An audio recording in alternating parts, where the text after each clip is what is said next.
Hey everybody, Sarah here at Caddy Garage. Thank you for joining me on my channel again, and I hope you'll consider subscribing at the end of the video. Today I'm going to tell you the story of my original 1960 Cadillac Hearse Miller Meteor. I call it Lazarus.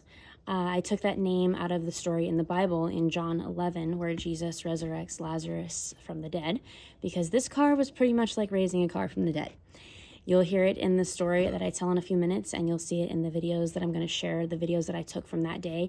We're talking way back to 2013. So I was 19 years old at the time, and it was, like I said, one of the first hearses I had ever bought, and I had always wanted a 60 so bad, and I finally found it. And it was at a guy's house. He had had it for many, many years, way back in the back hills of Hemet. And so I bought the car, and he gave us the directions to get out there, and he's like, you know, you're going to need to bring some equipment, some shovels, a jack, some tires that roll, things like that. So we got everything ready, threw it in the back of my dad's truck. It was me and my dad, my mom, and a friend that I had with us at the time. So we threw everything in the back of the truck and drove out to Hemet, and like I said, I mean, it's off the beaten path. So the guy said, hey, give me a call when you get to my driveway, this address that he gave us. So we called him. And he comes out, he drives up in his car, and he's got this big 45 strapped to his side in a holster. And so that kind of alarmed us, which I have nothing against guns. I absolutely love guns. I own many myself. But I'm thinking to myself, why are you wearing a gun on your own property? But he told us, he's like, I get a lot of trespassers out here and some just kind of not so desirable people. So he told us that he always carries his firearm with him when he's on his property tinkering with all of his cars. So anyway, long story short, we all get back in the car and follow him down his driveway. And we're talking the back hills of Hemet. You were losing cell phone reception. It was crazy. It was just all bushes and trees. And like I said, I'll post pictures in the later part of the video so you can see what I'm talking about, because I took lots of pictures and videos that day. Quality isn't that great because, of course, back in 2013, iPhones weren't all too grand. So they don't have the clarity and quality they do today. But I'm very glad that I have the pictures and the videos, because it was definitely an ordeal. So anyway, like I said, we got in the cars, followed him to where the car was. And very narrow spaces, like I said, a lot of trees that you had to get through, a lot of shrubbery. And we found Lazarus. And of course, he was half sunk in the mud on the front. And, you know, surprisingly, for being that way, the floor pans in the car are really good because it's always been a California car.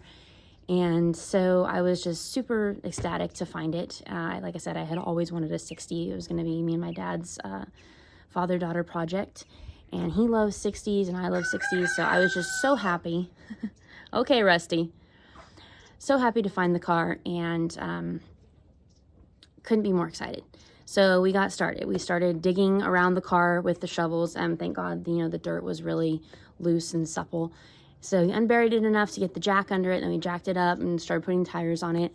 And then, you know, once in a while you'd hear a gunshot go off, and we would ask him about that, and he was like, oh, people just come out here, you know, randomly to shoot on their properties. And so it was an experience, you know.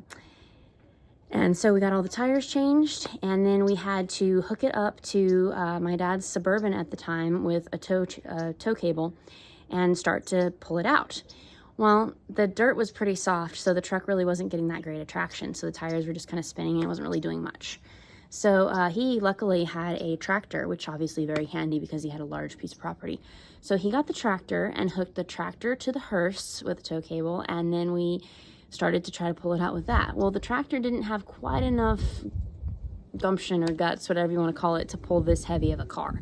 So that really wasn't getting us anywhere. So what we ended up doing, and like I said, you'll see this in my videos that I share. It was hilarious. It was like a train. We hooked the tractor to the hearse and then the Suburban to the tractor. So we had the power of the Suburban, the traction of the tractor, and then we could finally get the hearse out. So it was a long train, like I said, back down this huge long driveway out to the end of the road where we could finally get cell service again, and I called a tow truck to come and get it. But it was just a really, really fun day, and like I said, a lot of good memories with this car. I've finally decided to let it go. It's going to a gentleman in New Jersey. So I just figured I would do a video of how I got it and the crazy ordeal of that day before I let the car go, kind of as like a memory. but this car will always have a very special place in my heart. It's not in the best condition yet, but you know, it needs to be restored. Like I said, super clean California car, not a lot of rust to deal with. It just means a lot to me. So I hope the new owner enjoys it very much and restores it and gets it back on the road. And I thank you guys for watching my videos. I hope you'll consider subscribing to my channel at the end of this video, and I hope you all have a very blessed day.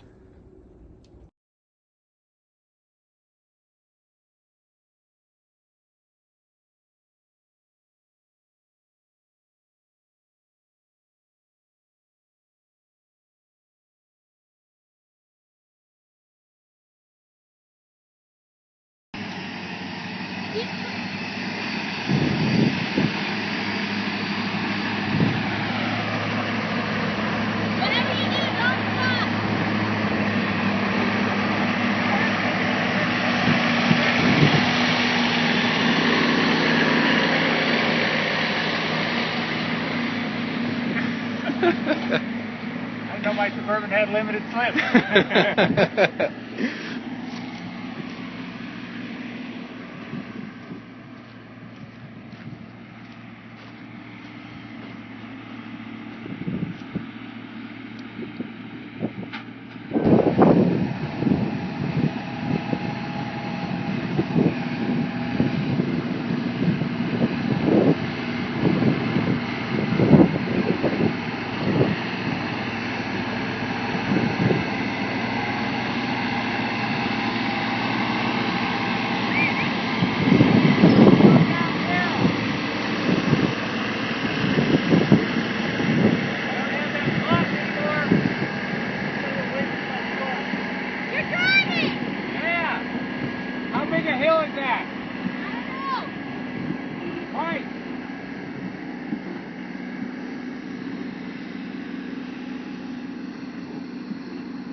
Hearse is leaving, slowly but surely.